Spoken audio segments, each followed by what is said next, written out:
Welcome to The Explainer. Today, we're taking a really fascinating, objective look at some source materials that dive deep into the history of environmental prophecies.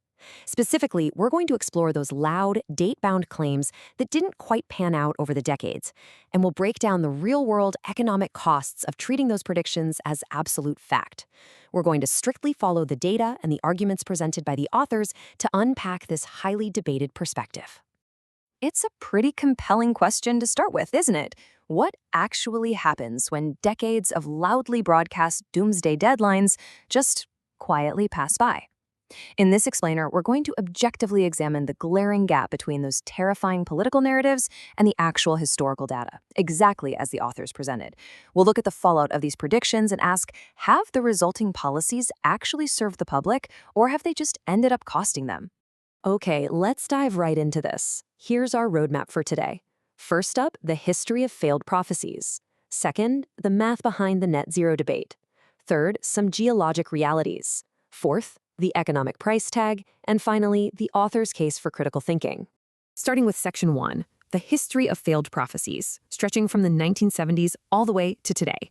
The authors kick things off with a really fascinating historical parallel. They write, history has a recurring villain, the crackpot naysayer.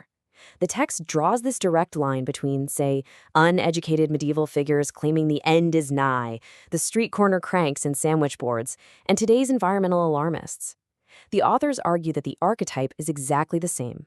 These are individuals who thrive on using loud, forceful volume to spark mass panic. It's basically the boy who cried wolf, but played out on a massive global scale. To back this up, the source material lays out a pretty blunt timeline of specific, date-bound predictions. You've got claims of a new ice age expected by the 1990s. You've got the prediction of an entirely ice-free Arctic by 2013 or maybe 2015. You even have the 2023 deadline shared by Greta Thunberg, warning that humanity would be wiped out unless fossil fuels were ended. So what do all of these have in common? Well, for every single one, the historical result is exactly identical. It did not happen. Now, a really common defense here is that these specific deadlines weren't part of the official scientific consensus, but the authors counter this hard. They argue that this defense completely misses the point, because these claims were broadcast so loudly, printed everywhere, and campaigned on, they successfully shaped public fear. They influenced national policy, they dictated energy prices, and they deeply impacted voters, and even children. So the text insists that when a deadline quietly passes, you can't just brush it off as a colorful exaggeration. The damage, they argue, is already done.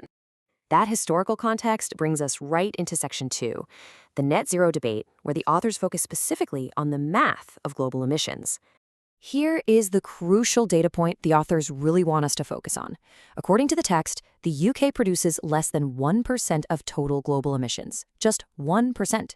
I want you to keep that tiny number in the back of your head because it is the absolute linchpin of the author's critique on how current climate policies are designed. The text contrasts this 1% reality right up against the incredible burden of current policies. We're told the UK must essentially deindustrialize and abandon its own energy security to pursue net zero.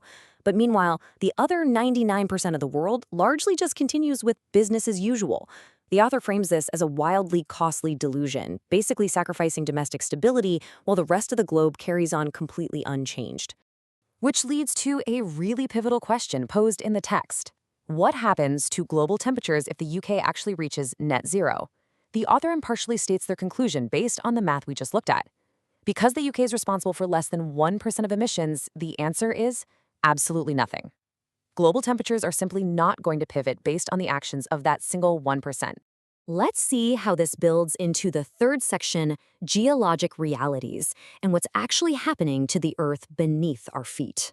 The authors argue that modern political narratives often completely ignore physical realities. They point to a deep-time geologic concept called Post-Glacial Rebound. Think of this as a massive natural seesaw effect caused by the Earth's crust slowly bouncing back from the crushing weight of the last ice age. The text notes that this is a purely natural, unstoppable geologic process and firmly asserts that absolutely no amount of modern carbon taxes can stop it from happening.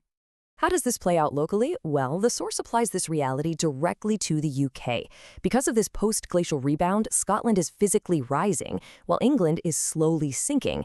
The author uses this geographical fact to explain changing sea levels, pushing back hard against the activist narrative that frames rising seas solely as a consequence of modern human emissions.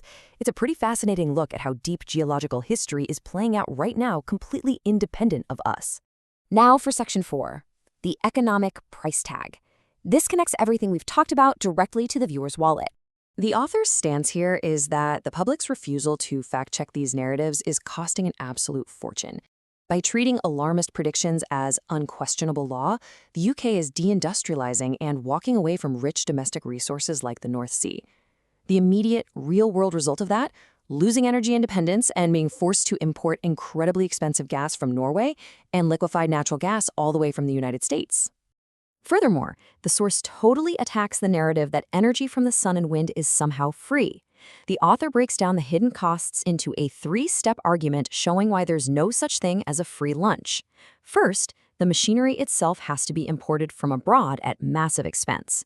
But it's the next two steps where the costs really start to multiply, so let's look closer at those. Step 2 is the inefficiency. And the text highlights a deeply frustrating irony here, something called constraint payments. Get this. The public is actually paying wind farms billions to shut down when the wind blows too hard. Why? Because the national grid simply cannot handle the massive power transfer from Scotland down to England. So you're paying for the energy when it's produced, and amazingly, you are paying to turn the machines off when they produce too much. Then there's step 3, the backup. Look, solar and wind power are inherently sporadic. The sun doesn't always shine, and the wind sure doesn't always blow. Because of that, traditional gas power stations still have to be funded and paid to fire up anyway just to cover the gaps. You are essentially paying twice to ensure the lights stay on when the weather doesn't cooperate. Which brings us to our fifth and final section, the case for critical thinking, where the sources lay out their definitive conclusions. The authors hit us with a pretty stark bottom line here. They argue that because society has largely stopped questioning these emphatic, loud voices, those they call the merchants of doom, the public is left bearing all the real-world pain. The direct consequence of blindly following this ideology isn't some green utopian future. According to the text, it's everyday citizens stuck subsidizing a sporadic power grid and paying totally exorbitant heating bills right now. But the text doesn't just leave us dwelling on the problem, it offers a straightforward roadmap for media literacy and data verification. First, actually check the facts and historical track records. Second, look at the real global percentages, like that 1% figure we talked about. Third, try to understand the basic geologic history of the Earth. And fourth, always follow the money to see exactly who is benefiting from the alarmism. Let's leave off with one final, thought-provoking question directly inspired by the source material. From the unfulfilled Ice Age warnings of the 1970s to the blown deadlines of recent years, the track record of environmental alarmism is, well, largely defined by failed prophecies. Yet, as the authors have shown, the economic price tag, deindustrialization, lost independence, skyrocketing costs, is incredibly real. So the question the text leaves us with is this. Are we going to continue paying the financial and societal price for loud, unverified predictions, or is it finally time to use our heads and start checking the facts? Thank you so much for joining me for this explainer, and keep asking the right questions.